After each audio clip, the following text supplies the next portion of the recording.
नमस्कार मित्रों, नमस्कार विद्यार्थियों। मैं आपका मित्र महाकालेश्वर मिश्र पुनः उपस्थित हूं एक नए वीडियो के साथ। आज जैसा कि आपने हेडिंग में देखा, आज हम डिस्कशन करेंगे दंड के संबंध में और खासकर मृत्यु दंड, डेथ सेंटेंस के संबंध में कि भारत में कितने प्रकार के अपराधों में, सामान्य प्रकार के अपराधों में मृत्यु दंड दिया जाता है और उसका एग्जीक्यूशन किस प्रकार से किया जाता है। क्या मृत्यु दंड का निष्पादन क्रूर तरीके से किया जा सकता है, जैसा कि बहुत सारे हीनियस जो ऑफेंसेस हैं, रेप जैसे ऑफेंसेस हैं, उन ऑफेंसेस में हमेशा मांग उठती रही है कि सार्वजनिक तौर पर फांसी लगाई जाए। तो क्या इस तरीके से भी दंड का निष्पादन भारत में किया जा सकता है? इन सभी बातों पर आज हम बहुत ही संक्षिप्त में चर्चा करने का प्रयास करेंगे। सबसे पहले आज के टॉपिक में हम, जो हमारा टॉपिक है दंड, पनिशमेंट, उसको हम समझते हैं कि क्या है पनिशमेंट। बहुत ही सरल परिभाषा है। दंड एक पीड़ा है जो कार्यपालिका द्वारा किसी अपराधी को विधि द्वारा निर्धारित तरीके से दिया जाता है। फिर से सुनिएगा, दंड एक पीड़ा है जो कार्यपालिका द्वारा किसी अपराधी को विधि द्वारा निर्धारित तरीके से दिया जाता है। Punishment is a pain which is give by legislative in prescribed manner of law. बहुत सरल तरीके से मैंने यहां पर दंड को बताने का प्रयास किया है। अब हम समझेंगे कि why necessary is punishment in any country. किसी भी समाज में, किसी भी सोसाइटी में, देश में दंड की आवश्यकता क्यों है? तो इसका सबसे पहला उत्तर यही मिलता है, फॉर प्रिवेंशन ऑफ ऑफेंस, यानी कि अपराधों के रोकथाम के लिए। भाई सबसे आवश्यकता तो यही है कि यदि अपराधियों को सही तरीके से सही समय पर दंड मिलेगा तो इससे समाज में जो दूसरे अपराधी हैं वो भयभीत होंगे, डरेंगे और अपराध से दूर होंगे। तो इसीलिए दंड का जो एग्जीक्यूशन है वो सबसे ज्यादा जरूरी है किसी भी समाज को दंड के माध्यम से सही करने के लिए। क्योंकि यदि आप एक सामान्यतः देखें, एक सामान्य परिभाषा है, सिद्धांत है, उसके अकॉर्डिंग हम बातचीत करें कि किसी भी समाज में तो विधि व्यवस्था को, रूल ऑफ लॉ को दो प्रकार से लागू किया जा सकता है। पहला, समाज का जो मोरल स्टेटस है, नैतिक स्तर है, उसको आप इंक्रीज कर दीजिए, बढ़ा दीजिए। ठीक है ना? जैसे हम लोग बचपन पढ़ते थे, चोरी करना पाप है, दूसरे की संपत्ति उसके पूछे बिना लेना अपराध है। जब ये सब चीजें हम बचपन पढ़ते थे तो हम इन सब चीजों के प्रति अवेयर होते थे और हमें लगता था कि भाई ये चीज गलत है, ये चीज सही है और ये हमें नहीं करनी है, हमें करनी है। लेकिन वर्तमान में जो शिक्षा पद्धति है, उस शिक्षा पद्धति का सबसे बड़ा बैकड्रॉ यही है कि हमें केवल गेन करना बताया जाता है कि आप किस प्रकार से आप टॉप करो, किस प्रकार से आप अपनी क्लास में फर्स्ट पोजीशन में आओ, किस प्रकार से आप कोई चीज को जीत लो, किस प्रकार से आप उसको पालो। लेकिन हमें कभी ये नहीं बताया जाता है कि इन कंडीशन हम फेल हो जाएं, हम असफल हो जाएं, तो फिर ऐसी दशा में हम क्या करेंगे। तो ठीक है, फिलहाल तो आज मैं शिक्षा पद्धति पर लेक्चर देने के लिए नहीं बैठा हूं, पर ये सबसे प्रमुख चीज है जो नैतिक स्तर बढ़ाना। दूसरा है भय, फेयर। यदि समाज में भय व्याप्त होगा, ठीक है ना, तो अपराधी अपराध करने से दूर रहेगा। लेकिन यदि समाज में भय ही नहीं होगा तो अपराधी को कोई भय नहीं रहेगा। दंड की इस आवश्यकता को कुछ दंड के सिद्धांत हैं, उनके माध्यम से भी हम समझ सकते हैं। तो सबसे पहला जो सिद्धांत है वो है प्रतिशोधात्मक सिद्धांत, रेट्रिब्यूटिव थ्योरी ऑफ पनिशमेंट, जिसको सामान्य तौर पर बदले का सिद्धांत कहा जाता है। प्राचीन काल में भाई क्या होता था कि भाई किसी की आंख किसी ने फोड़ दी, भाई उसकी भी आंख फोड़ दो, किसी का दांत तोड़ दिया, तुम इसका भी एक दांत तोड़ दो। यह सिद्धांत यहाँ पर अपनाया जाता था। इस सिद्धांत का मेन जो भावना, फीलिंग ये थी कि अच्छे का परिणाम हमेशा अच्छा होता है और बुरे का परिणाम बुरा होता है। तो यदि आपके साथ अच्छा हुआ है तो आपको अच्छा मिलेगा, लेकिन आपके साथ बुरा हुआ है तो आपके साथ भी बुरा होगा। लेकिन ये जो सिद्धांत है ये बहुत ज्यादा समय तक जो सभ्य समाज है उसको उसने स्वीकार नहीं किया, इसलिए धीरे धीरे ये जो दंड का सिद्धांत है लगभग समाप्त हो गया। दंड का दूसरा प्रमुख सिद्धांत है प्रतिरोधात्मक सिद्धांत, डिटरेंट थ्योरी ऑफ पनिशमेंट, जिसको भयोपकारी सिद्धांत भी बोला जाता है। यह इस सिद्धांत का मुख्य उद्देश्य ये था कि दंड इतना कठोर हो, इतना रिगरस हो कि समाज में भय व्याप्त हो, और इसीलिए कठोर दंड को कठोरता से समाज में, सार्वजनिक पब्लिक प्लेस पर उस दंड का एग्जीक्यूशन किया जाए। ठीक है ना? जो जिसके लिए सबसे ज्यादा भारत में मांग की जाती है कि हमारे देश में भी दंड को कठोरता से लागू करना चाहिए। अब देखा जाए तो इस सिद्धांत को भी, इस थ्योरी को भी बहुत ही सऊदी अरब जैसे कुछ देश मान लिए जाए तो वहीं पर जैसे आपने देखा है सार्वजनिक तौर पर फांसी दे देना, पत्थर से मार करके जान लेना, ये कुछ प्रकार बताए गए हैं। ठीक है ना, सार्वजनिक तौर पर खड़े करके गोली मार देना, ये कुछ प्रकार बताए गए हैं जहां पर इस प्रकार के दंड के तरीके अपनाए जाते हैं। लेकिन वर्तमान में सभ्य समाज में या अगेंस्ट द ह्यूमन राइट्स, मानवाधिकार के, इनको हमेशा अगेंस्ट माना गया है।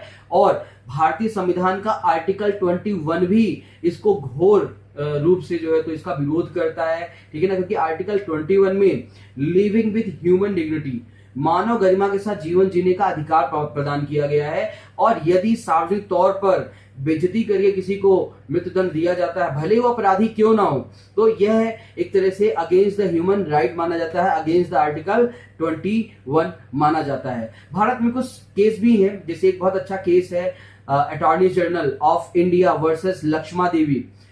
ये आपका 1968 का एक केस है, ठीक है ना, भारत के महान्यायवादी वर्सेस लक्ष्मा देवी। इस केस में माननीय सुप्रीम कोर्ट ने कह दिया कि सार्वजनिक तौर पर फांसी देना कम से कम भारत में तो पॉसिबल नहीं है। और भी कई केसेस में मांग उठी थी जहां पर माननीय सुप्रीम कोर्ट ने साफ साफ मना कर दिया कि भारत में हम दंड के इस स्वरूप को नहीं अपना सकते हैं। तो दंड देने का एक तरीका है, ठीक है ना, उसी तरीके से दंड दिया जाएगा। क्या तरीका है मृत्युदंड देने का, उसको हम आगे डिस्कशन करेंगे। अगला सिद्धांत है यहाँ पर निरोधात्मक सिद्धांत, यानी कि प्रिवेंटिव थ्योरी ऑफ पनिशमेंट, इसको निवारणात्मक सिद्धांत भी बोला जाता है। बहुत ही अच्छा कोटेशन है, प्रिवेंशन बेटर देन क्योर, ठीक है ना, यानी कि उपचार से अच्छा निदान है। इस सिद्धांत पर यह आधारित है, ठीक है ना, समाज की सुरक्षा करने के लिए तथा समाज को गंभीर और जघन्य यानी कि सीरियस और हीनियस ऑफेंस से बचाने के लिए इस सिद्धांत को भारत में भी स्वीकार किया गया है और विश्व के लगभग सभी देशों में इस सिद्धांत को स्वीकार किया गया है। हम यदि भारतीय विधि की बातचीत करेंगे तो भारतीय संविधान के अनुच्छेद 22 आर्टिकल 22 के क्लॉज 4 से लेकर के क्लॉज 7 तक में प्रिवेंटिव थ्योरी के संबंध में प्रोविजंस किए गए हैं। कभी अलग से मैं उनके बारे में बातचीत करूंगा। सीआरपीसी में भी यदि आप देखो तो सीआरपीसी में निवारक कार्य के नाम से आपका चैप्टर 8, चैप्टर 10 एवं चैप्टर 11 में यानी कि निवारक कानून बनाए गए हैं। दंड के अगले सिद्धांत की यदि हम बातचीत करेंगे तो दंड का अगला सिद्धांत है सुधारात्मक सिद्धांत, रिफॉर्मेटिव थ्योरी ऑफ पनिशमेंट। 20वीं सदी में जब से सुधारवाद की बातचीत की गई तो सुधारवाद के तहत सुधार की यानी कि जो अपराधी हैं उनसे घृणा नहीं करने की बातचीत की गई। कहा गया कि आप अपराध से घृणा करो, अपराधी से नहीं, ठीक है ना, अपराध से घृणा करो, अपराधी से नहीं। हेट्स क्राइम नॉट क्रिमिनल्स, ये प्रमुख सिद्धांत इसी थ्योरी पर आधारित है। इस सिद्धांत के तहत अपराधियों को विभिन्न प्रकार की सुविधाएं प्रदान की जाती हैं। जैसे जेल में भी रहते हैं तो उनको ऐसा नहीं कि जेल में कैसे भी रखा जाता है। आर्टिकल 21 के तहत भी ये बोला गया है कि कोई भी व्यक्ति चाहे कहीं भी रहता हो, यदि वो किसी भी ह्यूमन बीइंग के तौर पर जिंदा है, जीवित है, तो उसको विथ ह्यूमन डिग्निटी, मानव गरिमा के साथ जीवन जीने का अधिकार है। तो जेल में भी यदि कोई किसी व्यक्ति को मान लीजिए कि कारावास की सजा भी हुई है तो उसके बाद भी उससे जेल में अमानवीय तरीके से न तो काम लिया जाएगा, न अमानवीय तरीके से उसके साथ व्यवहार किया जाएगा। इसके लिए बहुत सारे प्रावधान हमारे जो कह सकते हैं आईपीसी में, सीआरपीसी में ही बताए गए हैं और भी बहुत सारी विधियां इसके संबंध में बनी हुई हैं। इसके अलावा ऐसे अपराधियों को जेल में रहने के दौरान सुधार करने के लिए परिवीक्षा और पेरोल जैसी भी कुछ सुविधाएं प्रदान की जाती है ताकि वो समाज से पूरी तरह से कट ना सके और जब अंतिम समय में यानी कि जब अपने अपराध को वो काट ले, पूरी तरह से भुगत ले अपराध को, उसके बाद जब वो समाज के साथ जुड़े तो वह अपने आप को वहां पर अलग महसूस ना कर सके। क्योंकि सुधारात्मक सिद्धांत का यही सबसे बड़ा उद्देश्य है कि अपराधियों में सुधार लाना, ना कि उसको वापस अपराध की ओर ढकेलना। तो इस प्रकार से ये 4 प्रमुख सिद्धांत हैं दंड के, जिनके संबंध में मैंने यहाँ पर बातचीत करने का संक्षिप्त प्रयास किया है। अब हम थोड़ा सा सीमित हो जाएंगे भारतीय दंड संहिता आईपीसी में दंड के संबंध में क्या बातचीत की गई है। तो आईपीसी की सेक्शन 53 से लेकर के 75 तक में दंड के संबंध में प्रावधान किया गया है। हम केवल 53 को समझने का प्रयास करेंगे कि भारत में कितने प्रकार के दंड बताए गए हैं। तो आप भारतीय दंड संहिता आईपीसी की सेक्शन 53 देखें तो उसके तहत विधि द्वारा प्राधिकृत, ठीक है ना, दंड यानी कि पनिशमेंट ऑथराइज्ड बाय लॉ, तो विधि द्वारा प्राधिकृत कितने प्रकार के दंड बताए गए हैं। वहां पर 5 प्रकार के दंड बताए गए हैं, जिसमें एक प्रकार का दंड लगभग काम नहीं आता है, इसीलिए केवल 4 प्रकार के ही दंड देखा जाए तो हमारे आईपीसी में बताए गए हैं। यदि आप शुरुआत में देखें तो इनकी संख्या 6 थी, बाद में 5 हुई, अभी भी 5 ही है, लेकिन 5वां जो दंड का प्रकार है वो बहुत ज्यादा यूज नहीं होता है। कौन सा दंड का प्रकार है यूज नहीं होता है उसको हम समझेंगे। तो सबसे पहले हम 5 दंड के प्रकार को समझते हैं। तो पहला दंड का प्रकार है मृत्यु दंड, डेथ सेंटेंस। दूसरा दंड का प्रकार है आजीवन कारावास, इम्प्रिजनमेंट फॉर लाइफ। तीसरा दंड का प्रकार है कारावास, इम्प्रिजनमेंट। 2 प्रकार का हो सकता है, कठोर हो सकता है, रिगरस हो सकता है, और सिंपल हो सकता है, सादा हो सकता है, ठीक है ना। अगला है फाइन, जुर्माना, और लास्ट में है संपत्ति का समापहरण, फॉरफीचर ऑफ प्रॉपर्टी। तो ये 5 प्रकार के दंड आप देखेंगे सेक्शन 53 आईपीसी में बताया गया है। अब थोड़ी सी हम चर्चा करेंगे मृत्यु दंड की, डेथ सेंटेंस की, इन्हीं सभी दंड को थोड़ा थोड़ा डिस्कशन करेंगे। तो डेथ सेंटेंस आईपीसी के तहत बताया जाने वाला सबसे कठोर दंड है। भारतीय दंड संहिता में लगभग 13 जगह 13 प्लेसेस में डेथ सेंटेंस को बताया गया है। इसके बाद समझिएगा कि रेयरेस्ट ऑफ रेयर थ्योरी को भी मृत्युदंड देने के लिए अडॉप्ट किया गया था। बहुत ही ऐतिहासिक केस है बच्चन सिंह वर्सेस पंजाब राज्य, जिसमें बोला गया कि हर मामले में मृत्युदंड नहीं दिया जाएगा, केवल बिरले से बिरलतम मामले में ही मृत्युदंड दिया जाएगा। बाद में भारत में मृत्युदंड देने की तरीका क्या है उस पर डिस्कशन हुआ। तो मैं आपको बता दूं कि सीआरपीसी की सेक्शन है 354 का सब क्लॉज 5, वहां पर बताया गया है कि किसी व्यक्ति को मृत्युदंड कैसे दिया जाएगा। तो वहां पर बोला गया है कि किसी व्यक्ति को फांसी पर तब तक लटकाया जाएगा जब तक कि उसकी डेथ ना हो जाए, ठीक है ना। Person he hang bye neck till be in death, जब तक उसकी डेथ नहीं हो जाती, उसकी मृत्यु नहीं हो जाती। Dina versus union of India Bharat संघ का एक केस है 1983 का। इस केस के माध्यम से माननीय सुप्रीम कोर्ट ने कहा था कि दंड का ये जो तरीका हमारे देश में अपनाया जाना था ये पूरी तरह से कॉन्स्टिट्यूशनल है, संवैधानिक है, और किसी भी प्रकार से भारतीय संविधान के किसी भी प्रावधान, खासकर आर्टिकल 21 का भी वायलेशन नहीं करता है। इसके बाद हम देखेंगे कि भारतीय कानून के हिसाब से मृत्युदंड कौन दे सकता है। तो मैं आपको बता दूं कि दंड प्रक्रिया संहिता, the code of criminal procedure 1973 की सेक्शन 28 है। वहां पर साफ साफ बताया है केवल हाई कोर्ट के द्वारा एवं कोर्ट ऑफ सेशन, सत्र न्यायालय के द्वारा, यानी उच्च न्यायालय और सत्र न्यायालय के द्वारा ही मृत्युदंड दिया जा सकता है, और किसी भी न्यायालय के द्वारा मृत्युदंड नहीं दिया जा सकता है। तो इस प्रकार से मृत्युदंड के संबंध में बहुत ही संक्षिप्त मैंने बातचीत की है। अब अगली हम बातचीत करेंगे इम्प्रिजनमेंट फॉर लाइफ, आजीवन कारावास की। आजीवन कारावास सबसे पहले लोगों में ये बहुत ही कह सकते हैं कि कंफ्यूजन रहता है कि आजीवन कारावास का मतलब क्या होता है, 14 वर्ष कारावास कि 20 वर्ष कारावास। ऐसा कुछ भी नहीं है मेरे दोस्तों। आजीवन कारावास का केवल एक ही मतलब होता है कि शेष प्राकृतिक जीवन जेल में रहना, ठीक है ना। आपकी जो imprisonment for remaining natural life, आपकी शेष प्राकृतिक जीवन कहां पे रहेगी, जेल में रहेगी। ऐसा बोला गया था। Gopal Krishna Godse versus state of Maharashtra का केस है 1961 का। इस केस में माननीय सुप्रीम कोर्ट ने कहा था, लेकिन दंड दिलवाने का जो काम होता है वो सरकार करती है।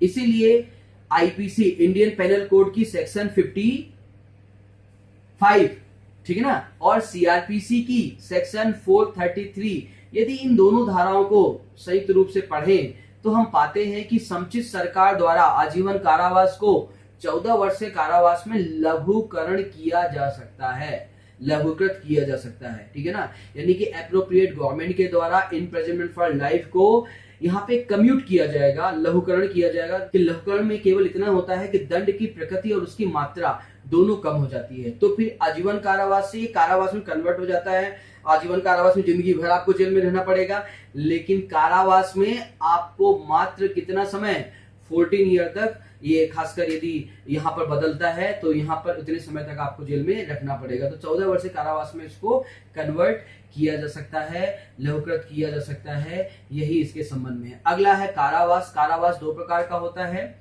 ठीक है ना। एक होता है रिगरस, रिगरस यानी कि विथ हार्ड लेबर। पुराने जमाने में आपने देखा होगा पत्थर तुड़वाना, चक्की पिसवाना, इस प्रकार के जो कारावास दिए जाते थे, तो ये कठोर कारावास के ही उदाहरण थे। सादा कारावास में आपको कुछ नहीं करना है, केवल शांति से आपको जेल में पड़े रहना है। जो गंभीर अपराध होते हैं जैसे रॉबरी या डकैती, तो लगभग उनकी जितनी धाराएं हैं सभी में कठोर कारावास दिया गया है। छोटे मोटे कुछ अपराध है जहां पर सिंपल इम्प्रिजनमेंट की बातचीत की गई है, और अधिकांश कारावास भारतीय दंड संहिता में दोनों में से किसी भांति का नहीं कठोर सजा, फिर न्यायालय के विवेक पर डिपेंड करता है कि वो कोई भी कारावास यहाँ पर दे सकता है। आईपीसी में जुर्माना भी 3 तरीके से दिया जा सकता है। पहला, कारावास के साथ जुर्माना, दूसरा है कारावास के विकल्प में जुर्माना और तीसरा है केवल जुर्माना। तो आईपीसी में जुर्माने का जो दंड है, ठीक है ना, पनिशमेंट ऑफ फाइन, ये 3 तरीके से दिया जा सकता है। अब लास्ट दंड का प्रकार है आपका संपत्ति का समर्पण, फॉरफीचर ऑफ प्रॉपर्टी। मैं आपको बता दूं कि सेक्शन 53 से भले संपत्ति के समर्पण को नहीं हटाया गया है, लेकिन संपत्ति के समर्पण के संबंध में 2 धाराएं काम आती थी, सेक्शन 61 और सेक्शन 62 आईपीसी की, इंडियन पेनल कोड की सेक्शन 61 और 62। इन दोनों धाराओं को 1921 में आईपीसी में जो अमेंडमेंट हुए थे उनके द्वारा इन दोनों धाराओं को रिपील कर दिया गया है। परंतु जब भारत आजाद हो गया तो स्वतंत्र भारत में माननीय सुप्रीम कोर्ट द्वारा डिसाइडेड बहुत ही अच्छा केस है, RS Joshi versus Ajit mills.